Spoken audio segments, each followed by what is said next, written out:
Hi guys, welcome back to Lanih's channel. Just going to do a little video about bristlenose catfish, or ancestris, or bushy nose if you're in America. This is a lounge room tank here. You can see some down there. I put 15 in here about 18 months ago that I bred and done nothing with them. They're just in here. And then about a month or so ago, there's another one on the wall there, I noticed babies in here. So they're very easy to breed. I did nothing in here. There's no caves, there's only driftwood. So very easy to breed if you maintain your tank. And you can see down there on the bean, little baby. I started noticing they used to come out more, but now they, because they're a bit bigger, they're all over the place. And the adults, you can't see. The adults are between 2 and 4 inches, different growth rates already. Anyway, so if you want to, you know, sometimes they will just breed wherever. They're pretty prolific breeders, not that hard to do. But if you're a beginner, or you're, you know, having trouble getting to breed, I will take you outside and show you my breeding setup and how I breed them to try and get as many as I can. In here, it didn't really matter, but it's just a bonus that they're bred in there. I don't know if I can see any on the leaves, whatever, but there's a little one in there swimming around on the leaves. They're all over the place now. There's another one up under there. So, okay, thank you. I'll take you out to my little fish room in the garage and give you the information and run you through how I do it. No way is correct, it's just the way I do it. I'm not claiming to be an expert or anything, but I've just been breeding them for over 30 years and this is the way I do it. Okay, thank you. Okay guys. This is the tank I can set up. You can see they're about a month old, the ones on there. You can see there's a male in the cave there. So if you want to breed them, you're going to need a male and a female. Or more. I put 12 in here, 4 males and 8 females. I did sell 1 male and 2 females to a regular customer who wanted them. So, but anyway, I put them in here. And you can see the male there. When you see that action on the male, sometimes he tricked me a while back with these ones in here that are, they're all hiding a bit, but there's many babies in there. I saw him fanning like this and I had a look and there was no eggs. And then within 2 weeks later than that, you know, life got in the way or whatever, there's some more babies down there.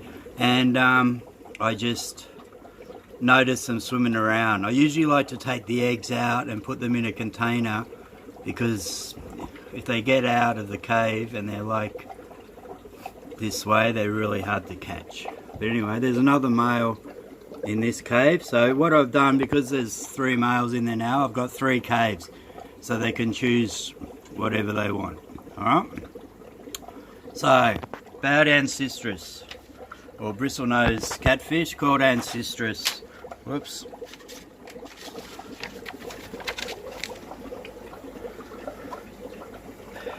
They're also known as, this family species is known as armoured catfish, because on their gills and on the fins they have spikes and things, so if you're using a net to catch them, you have to be very careful because you can damage them quite easily. They always get caught in the net. You can see some babies here swimming around. Okay, so that's it. You want to maintain your water quality. They eat a lot and they produce a lot of waste, so you have to stay on top of your water conditions, but they will be very happy between 6 and 8 on your pH scale, and they will 23 Celsius to 27 Celsius, whatever that is in Fahrenheit, which is like, I don't know, whatever. I work in Celsius in Australia. Okay, so what I want, after I put them in, what I did after a week or two of them settling in, I had the temperature at 25°C, which is like 76, 77 Fahrenheit, something like that. And then I did a 40% water change at 23 degrees Celsius and put the heater down to 23. And the reason you do that is because these fish originated in the middle Amazon, Brazil, Panama. That's originally where they came from. Even though these ones have, you know, never all bred by me, but their genetics.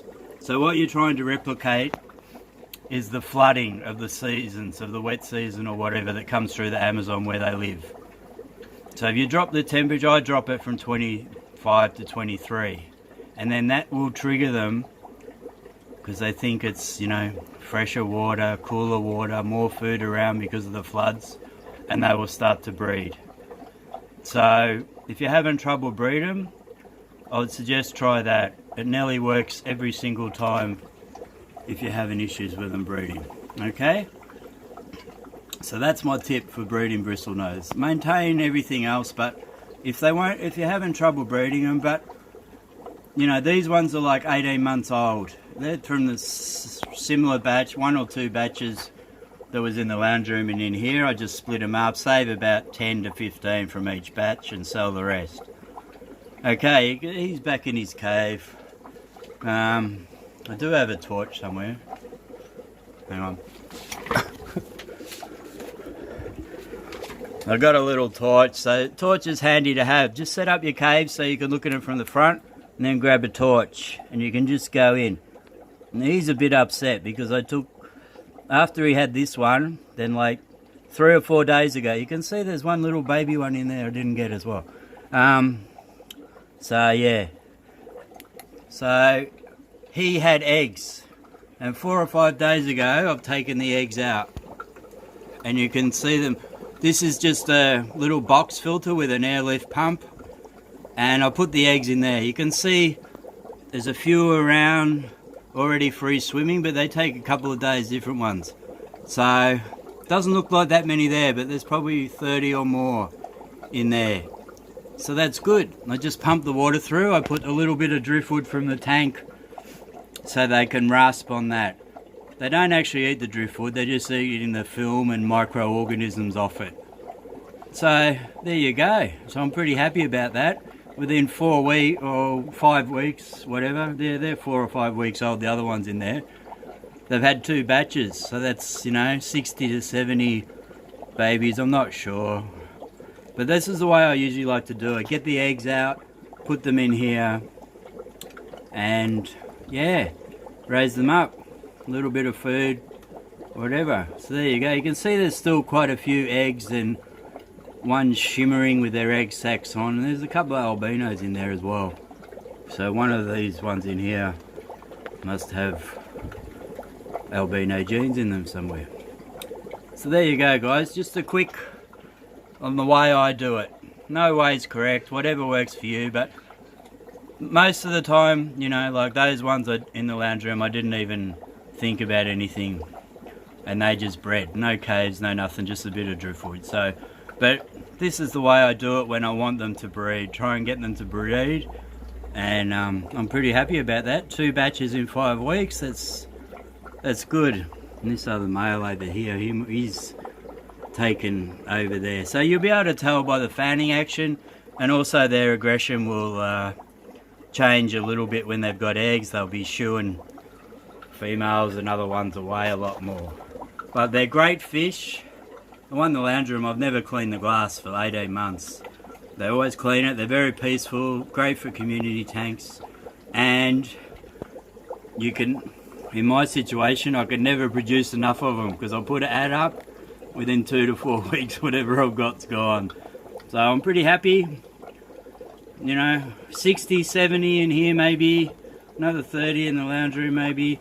You never really know. It's hard because they're nocturnal, so they do mainly feed at night. So sometimes I put beans in or cucumbers or zucchini to feed them to get them to come out a bit. But after the first 2 weeks they just take off everywhere. That's why I like to put them in the container so that I can grow them up in there and then I can control where I'm going to put them, because when they get to this stage I miss the opportunity and now they're everywhere. It's very, very hard to catch them. But anyway, I'll just grow them up in this tank, so hopefully that may help someone. Yeah, well, I didn't male or female. The males have the bristles on their nose and the females don't. Sometimes the females will have a little around their lip, but you'll be able to tell the difference, no worries. But if you want to breed them, you know, go around 2.5, 3, 4 inch. Don't go the really big ones in the shops. Sometimes they sell for exorbitant prices that are like fully grown, 4, 5, 6 inches, because around, for me, I find around, you know, 18 months to 2 years is when they breed the best. Anyway, thank you very much. I hope you enjoyed that. So I'm pretty happy. Alright guys, thanks very much. If you like Lane's channel, consider subscribing if you'd like to, and hit the notification for updates. Just shine him in there. You see? Yeah, he's in there. Other males in there. Well, you can see a few more babies, but they feed at night time, so there you go guys. Thank you very much and catch you next time. Bye bye. How to take photos in there?